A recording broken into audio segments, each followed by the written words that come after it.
welcome to Football Talk with Coach Matos.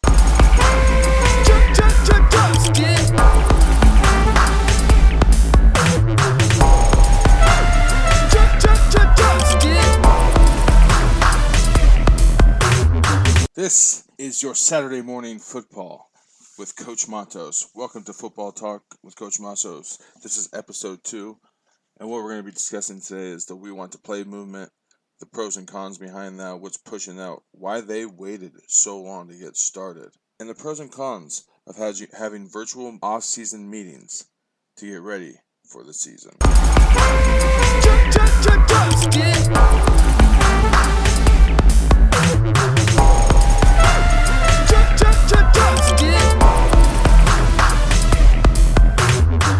So let's talk about the We Want to Play movement.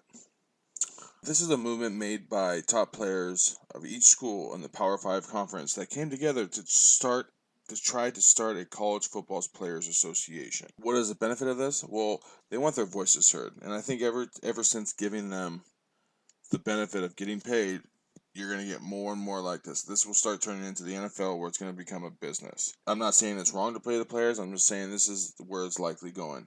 It's likely going the same route NFL is going now that money's involved. Bigger money that's involved that the players are now getting. But what the players don't understand is they're just pawns in the game, right? Colleges will pick and choose who they want, when they want, how they want them to be. That's just the way it is. But with that being said, let's go down this list and talk about the conferences that have accepted to play in mid to late September, or have declined to play and wanted to postpone until the springtime, which most high schools have done, is postpone until the springtime to see what happens with this virus. So in the FBS division, we have the Big 12, we have the SEC, and we have the ACC, all deciding to play. The Big 10 and the Pac-12 were the ones that declined to play and would like to look forward to the springtime. Okay, so we have independents. All of them are expected to play except for University of Connecticut, University of Massachusetts, and New Mexico State. They've all canceled. All right, there's a few independents that are still on the border, BYU being one of them, but I don't see how they don't pass that with the whole state of Utah being able to play high school football. Conference USA has decided to play. The AAC has decided to play. And the Sun Belt has decided to play. The MAC and the Mountain West decided not to play. The FCS, the only thing I've really heard of is the Big Sky. I haven't heard much. Division 2, NAIA, Division 3, they all postponed till the springtime when their championships got moved. So, what exactly does this mean? Okay, many of you are probably listening going, why does this attain to me? Well, if you have kids or that are in college, that went to college, that played college football, that are looking forward to playing college football, I believe this is a big story for you to pay attention to and to follow, because this could impact college forever. Because now you're moving into 2 seasons. When's the next season going to be for 2021 or 2022? How are they going to do that? Recruitment. There's a lot of things that go into play. But back to where we were. I think that the Power 5 should have their voices heard, right? That's who most of America listens to. The SEC, they mostly listen to the Big 12, the Pac-12, the Big 10, and the ACC. I think those voices need to be heard. All right? I do think that they pushed this a little too late. If they would have started right when they heard rumors of when COVID was going to start and what the impacts of COVID was going to do to their season, I think they should have pushed together a committee right there. And the coaches could have backed them there, instead of waiting the day, 2 days in front of the meetings to hopefully put pressure to get something done. You knew nothing was going to happen. And no matter if you were in the Big 10, whether you were Scott Frost or Jim Harbaugh at Michigan, Scott Frost in Nebraska, and you were pushing, we're going to do this, we'll play anyway, we don't care, it's a little too late. Right, they're going to go with majority division or majority choice, which I get. But I think as the Pac-12 Commission and the Big 10 Commission, I think it should be majority vote with the Power 5 conference. 3 of those decide to go, 2 decide to stay back. I think there's a way we could, quote-unquote, use a bubble for the universities just to put them there. There's ways around this. Right? If a Utah high school team can play football. Why are we not playing football when we're surrounding these kids with the best facilities, the most money, the best science, the best nutrients, best everything?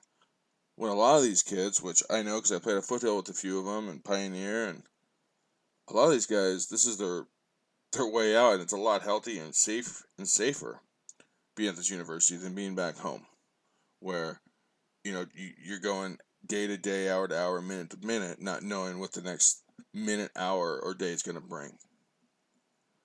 Which, when you're on the university, you're safe. Look what Saban said. This is safer than where they come from. And if Saban's saying that, it's strong. Which is why I want to hit on this quote that Trevor Lawrence said, the quarterback from Clemson University. Having a season also incentivizes players being safe and taking all the right precautions to try to avoid contracting COVID because the season's/teammates' safety is on the line. Without the season, as we've seen already, people will not social distance or wear masks and take the proper precautions. What a quote, right? Just what we were just touch base on. Okay. Once again, going based off what Saban said. I think it's completely right on every point that he made in this quote. It's a scary world, but there's a reason why these universities are $1 million universities, right? These programs are $1 million programs. I've been to University of Oregon and Cal to name a couple, as well as Sac State. But these weight programs, these weight rooms, these gyms, these locker rooms, these treatment rooms, they're unbelievable. When I mean unbelievable, I mean 5-star. It is gorgeous. It's better than most gyms out there. And these kids are getting it for free. So why are we holding them back? Why are we holding them back? But it is what it is. The decision was made. I just wish that this WeTube movement was moved a month or two before. Because I think that a longer time, it would have been better for it to marinate, to draw momentum going forward. And although you already have momentum going forward, I think it would have been more sustainable to say it before than what you did. With this Me Too movement, it's nice that college kids are finally getting a voice. I mean, if we're going to treat them like adults with paychecks, then they might as well have a voice. I err on the side of caution when it comes to this, because we're living in a generation of entitlement, and a lot of these kids growing up are entitled to what they think they deserve or they think they should have. And I don't know if that's right. I mean, I'm not saying all, but I'm saying a lot. And this is our future. So we got to be careful with how much power we are giving. Okay? But I do understand the business part of this. So it's a double-edged sword. It goes both ways. But I do know who's going to benefit from this are those smaller schools with the two conferences dropping out. Why? Let me tell you. Because at least 10 to 15 schools from those two conferences that dropped out, the Big Ten and the Pac-12, are ranked. Okay? So now you're getting some of these smaller schools that have a chance to be ranked inside the top 25 for a year. That's big for recruitment. That's big for security. That's big for NFL. It's big for everything, So if you're one of these smaller schools that you're not considered a Power 5, why would you not consider risking jumping up and playing one of these top dogs? What is holding you back besides maybe an L, but it looks better on your schedule? Recruitment, you're making money, your players are loving it because they're getting exposure now to maybe a big, ABC that they're not used to playing on or whatnot. Why not? Give it a chance. Give it a chance. I think this is a win-win for you.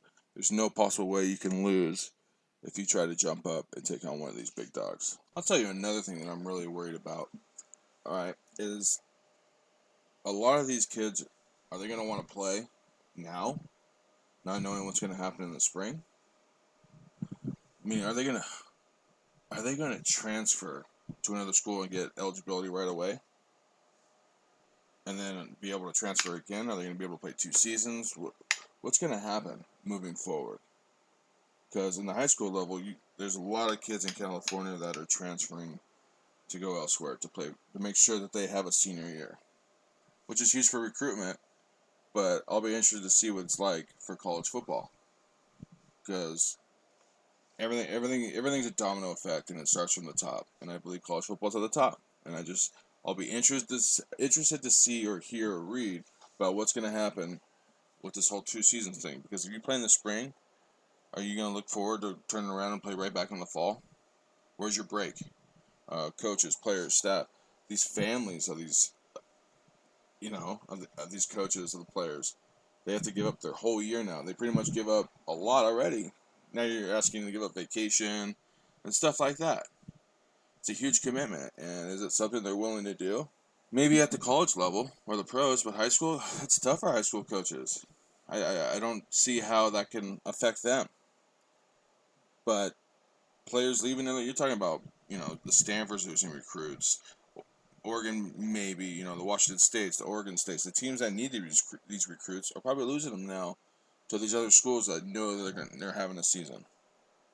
They know for a fact that they're having a season. Well, you can wait till the spring, but who knows what's going to happen in the springtime too? Is it going to be postponed longer than that?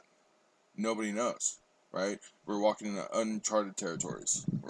We're all guessing and predicting of what's going to happen. And right now, if you were willing to play, I would look into playing now, right? Because we'll know in a couple of weeks after watching these Utah high school teams play whether the results are going to come back negative or positive. And if they come back negative, I could see more teams giving it a go, depending on where you live, apparently. But who knows? I find it hard, these athletes that like to play 2-3 sports, now they got to choose 2. You can't play 3, but are we just we're holding them back. We're limiting their talents and limiting their last opportunity to play a sport they love that they're probably not going to play ever again. So why are we taking that away from them? It's not their fault. It isn't their fault.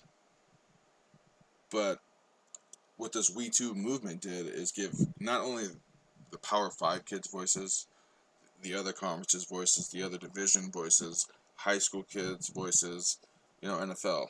And the more they stand up to the association, the more they come together as a big group, I think they can make change. But sometimes change isn't always for the best. Let's get that on the table. Sometimes change isn't always for the best. And if you give them too much, then they're going to take control, and it's going to go south really fast. There's got to be a little authority there, a little stopping power, or something that's going to dictate and get college football back to where it was.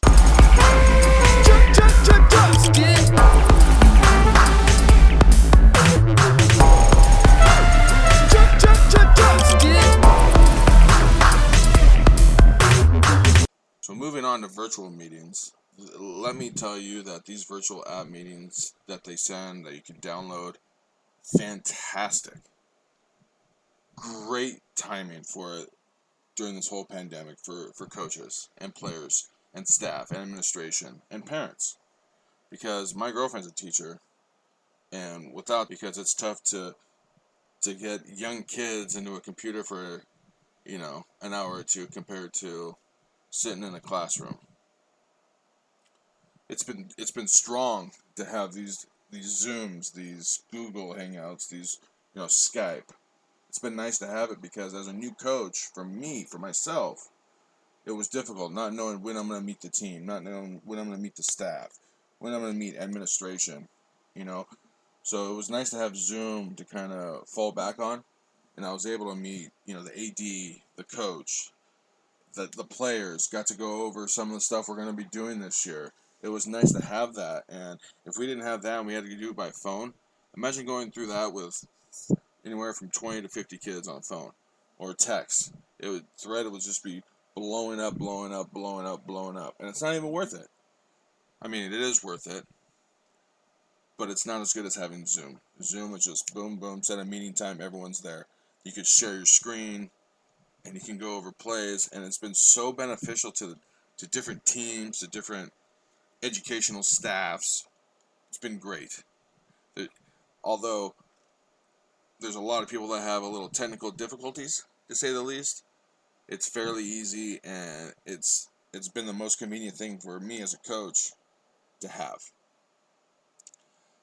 And another reason why it's been beneficial to me is because I've been on Twitter at Coach Matos Talk, and I follow a bunch of coaches anywhere from or staff or administration from NFL down to high school.